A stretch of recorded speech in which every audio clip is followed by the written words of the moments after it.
নমস্কার বন্ধুরা, একটা নতুন ভিডিওয়ে আপনাদের সকলকে জানাই স্বাগত। আজ আমি এসেছি আগরপাড়া গিরিবালা ঠাকুরবাড়ি। এখানে আপনারা কিভাবে আসবেন, এখানে এসে কিভাবে ভোগ প্রসাদ গ্রহণ করবেন, ভোগ প্রসাদের গ্রহণের কি প্রসেস আছে সব কিছু আমি এই ভিডিওর মাধ্যমে জানাবো। তো ভিডিওটা একদম স্কিপ না করে পুরোটা দেখতে থাকুন, আশা করি আপনাদের খুব ভালো লাগবে। সবার আগে বলে দিই আপনারা এই আশ্রমে কিভাবে আসবেন। আপনারা যদি হাওড়া বা হুগলির দিক থেকে আসেন সেক্ষেত্রে আপনাদের আসতে হবে পণ্যগড় স্টেশন। পণ্যগড় স্টেশন থেকে বেরিয়ে আপনারা পেয়ে যাবেন টোটো করে চলে আসতে হবে পণ্যগড় ফেরিঘাট। পণ্যগড় ফেরিঘাট থেকে লঞ্চ ধরে চলে আসতে হবে পানিহাটি ফেরিঘাট।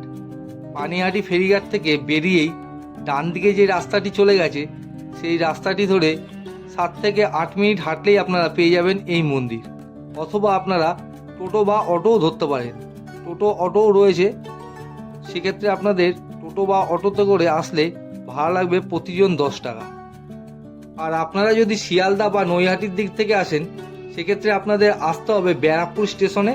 ব্যারাকপুর স্টেশন থেকে বেরিয়েই আপনারা পেয়ে যাবেন অটোতে উঠে বললেই হবে সাহেবকুটি যাব, তাহলে আপনাদের ঠিক মন্দিরের সামনে এনে নামিয়ে দেবে। ভাড়া লাগবে প্রতিজন 15 টাকা। তো আমি হাওড়া হয়ে গেছিলাম, তো পানিহাটি ফেরিঘাট থেকে আমি আর অটো বা টোটো নিইনি, আমি হেঁটেই গিয়েছিলাম। এই যে দেখতে পাচ্ছেন রাস্তা দিয়ে 10 মিনিট হাঁটলেই পেয়ে যাবেন মূল মন্দির। আমরা এখন মূল মন্দিরের মূল প্রবেশদ্বারের সামনে এসে পৌঁছে গেছি। তো চলুন ভেতরে গিয়ে আপনাদের দেখাচ্ছি এখানে কি কি রয়েছে। মূল গেট থেকে প্রবেশ করেই আপনারা ডান দিকে একটি মাঠ দেখতে পাবেন, আর মাঠের ঠিক সামনেই রয়েছে বহু প্রাচীন এক ইমারত যা ধ্বংসের পথেই এগিয়ে চলেছে। আপনারা দেখলেই বুঝতে পারছেন কতটা পুরনো এই ইমারত। তো চলুন এবার মূল মন্দিরের ভেতরে প্রবেশ করিয়ে আপনাদের সব দর্শন করাচ্ছি।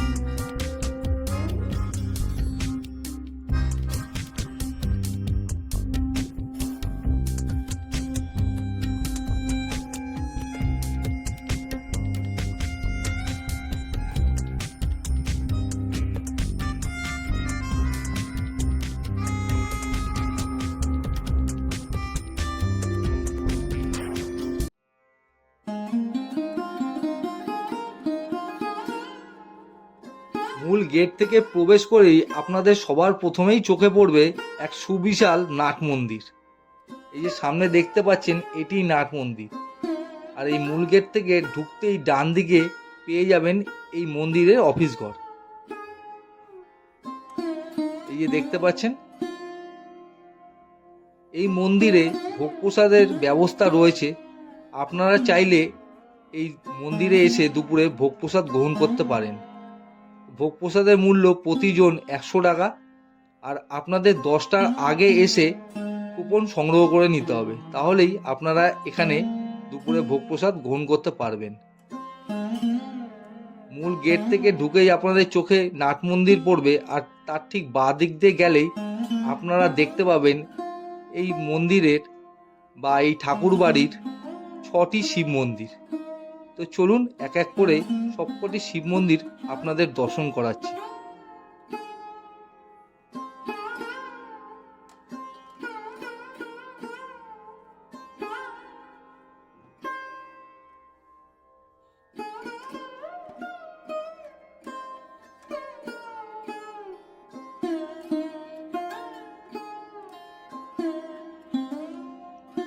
এই যে সামনে সিঁড়িটা রয়েছে, এই সিঁড়ি দিয়ে উঠলেই আপনারা এই শিব মন্দিরগুলো দর্শন করতে পারবেন।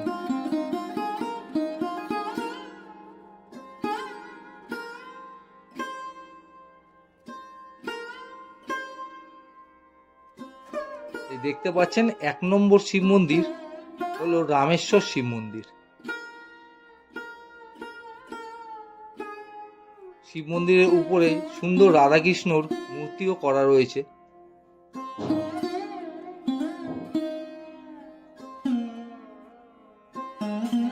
আর ভেতরে বিরাজ করছে বাবা ভোলেনাথ।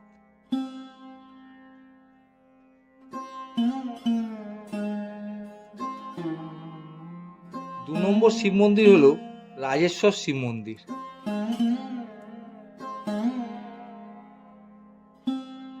মন্দিরের ওপরে সুন্দর করে একটি ওম ও নন্দী মহারাজের মূর্তি ফুটিয়ে তোলা হয়েছে।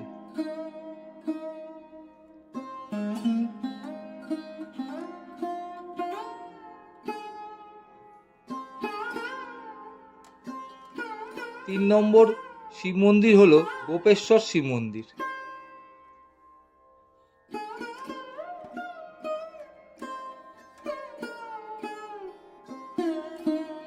এখানেও খুব সুন্দরভাবে মূর্তি ফুটিয়ে তোলা হয়েছে, আর ভেতরে রয়েছে বাবা ভোলেনাথ।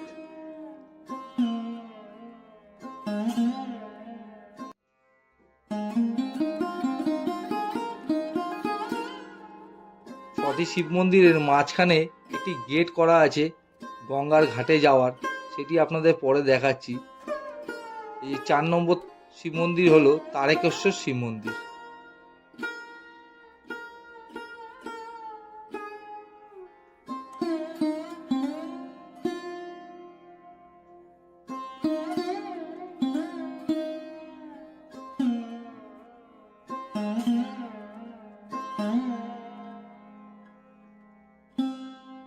পাঁচ নম্বর শিব মন্দির ভুবনেশ্বর শিব মন্দির।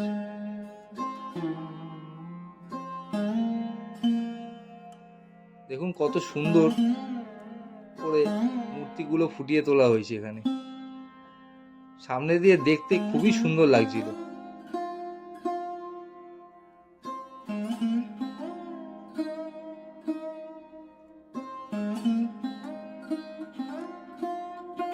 ছ নম্বর শিব মন্দির হলো গিরিশ্বর শিব মন্দির।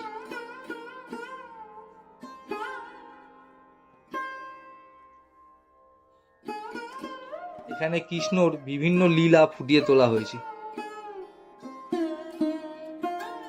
আর ভেতরে বিরাজ করছে স্বয়ং ভোলেনাথ। 6টি শিব মন্দিরকে এখানে দুভাগে বিভক্ত করা হয়েছে। মাঝখান দিয়ে রয়েছে গঙ্গার ঘাটে যাওয়ার মূল গেট।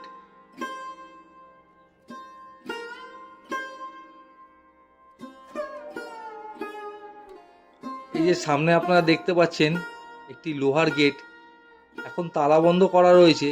এই গেটের বাইরে বেরোলেই আপনারা পেয়ে যাবেন এই মন্দিরের গঙ্গার ঘাট। তো আপনাদের পরে দেখাচ্ছি ভিডিওতে গঙ্গার পাড়ে নিয়ে গিয়ে।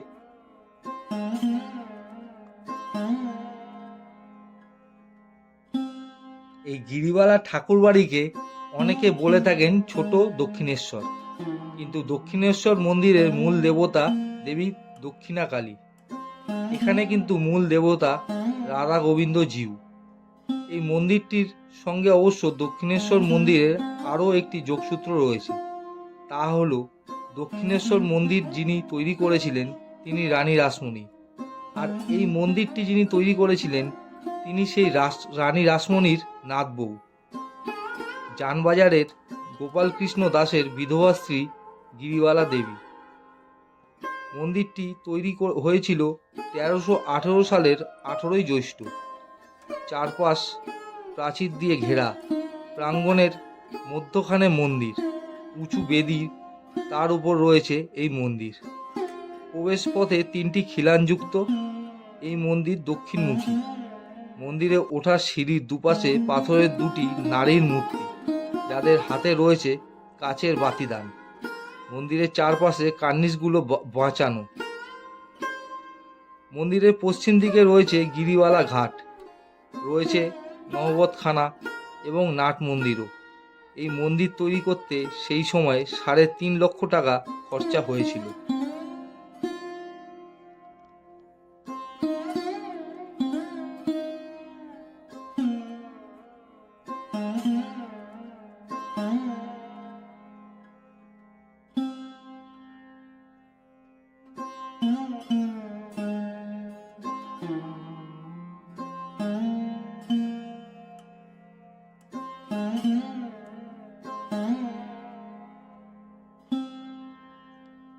মন্দিরের গর্ভগৃহে রয়েছে কোষ্ঠী পাথরের তৈরি কৃষ্ণ, সঙ্গে রয়েছে অষ্টধাতুর রাধা।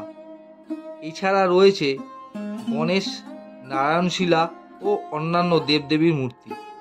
এখানে নিত্য পুজোর ব্যবস্থা রয়েছে। এই মন্দির তৈরির সময় রাধারানীর মূর্তিটি চুরি হয়েছিল। 1985 সালের 20 জানুয়ারি গিরিবালা দেবীর উত্তরসূরি ভোলানাথ গিরি আশ্রমের হাতে রক্ষণাবেক্ষণের দায়িত্ব তুলে দেয়। স্বামী সীমানন্দ গিরি বৃন্দাবন থেকে অষ্টধাতুর রাধা মূর্তি এনেছিল। সেই মূর্তিটি বর্তমানে এই মন্দিরে পূজিত হচ্ছে।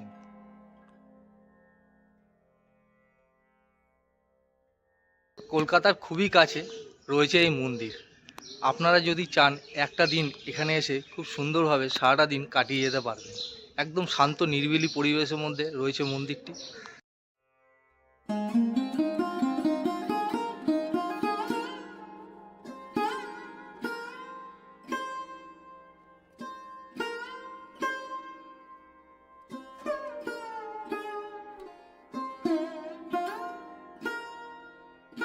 এই মন্দিরে দুপুরে ভোগ প্রসাদের সুন্দর ব্যবস্থা আছে।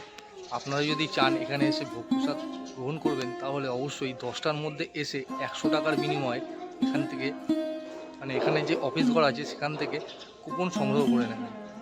আর যদি আপনারা দূর থেকে আসেন, সেক্ষেত্রে আমি স্ক্রিনে একটা নাম্বার দিয়ে দিচ্ছি। এই নাম্বারে আগের দিন ফোন করে জানিয়ে দেবেন আপনারা কজন আসছেন, তাহলে ওনারা এখানে কুপনের ব্যবস্থা করে রাখবেন। মূল গেট থেকে প্রবেশ করে ডান দিকে গেলে আপনারা পেয়ে যাবেন এখানকার রন্ধনশালা, মানে ভোগ ঘর। এই যে দেখুন, দুপুরের ভোগের প্রস্তুতি চলছে এখানে।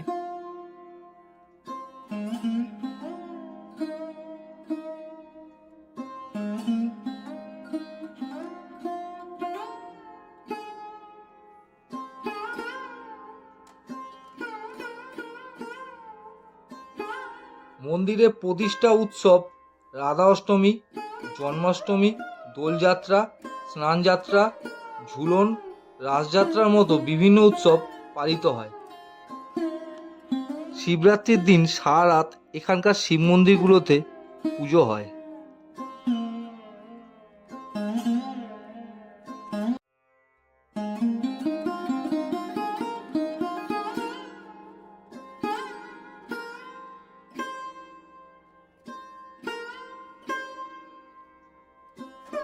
তো চলুন এবার আপনাদের এই মন্দিরের যে গঙ্গার ঘাট রয়েছে সেখানে নিয়ে যাচ্ছি। দেখুন কত সুন্দর পরিবেশ। মন্দিরের ঠিক সামনেই রয়েছে এখানকার গঙ্গার ঘাট।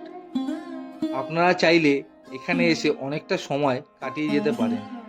খুবই সুন্দর জায়গা আর একদম শান্ত নিরিবিলি পরিবেশ, যা আপনাদের মনে এক আলাদা অনুভূতি সৃষ্টি করবে।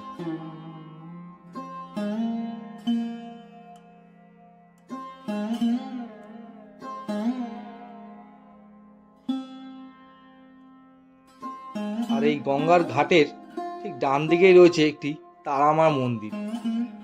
তো চলুন আপনাদের এই তারামা মন্দিরটিও দর্শন করাচ্ছি। দেখুন, আপনাদের খুব ভালো লাগবে। দেখুন, তারামা মন্দিরের ঠিক সামনেই অনেকটা জায়গা রয়েছে। এখানেও বসে অনেকেই কিছুক্ষণ সময় কাটাচ্ছিলেন।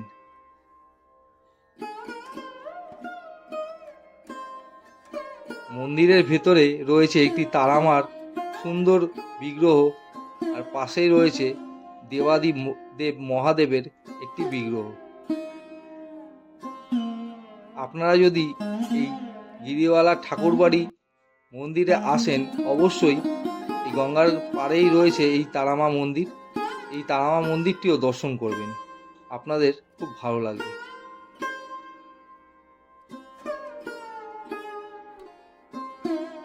এই গিরিবালা ঠাকুরবাড়িতে দুপুরে ভোগ প্রসাদের খুব সুন্দর ব্যবস্থা আছে। প্রতিজন 100 টাকার বিনিময়ে এখানে দুপুরে ভোগ প্রসাদ দেওয়া হয়। আমি আজ এখানে ভোগ প্রসাদ গ্রহণ করিনি, কারণ আমার একটু তাড়া ছিল, তাই আমি আপনাদের দেখাতে পারলাম না প্রসাদে কি কি ছিল।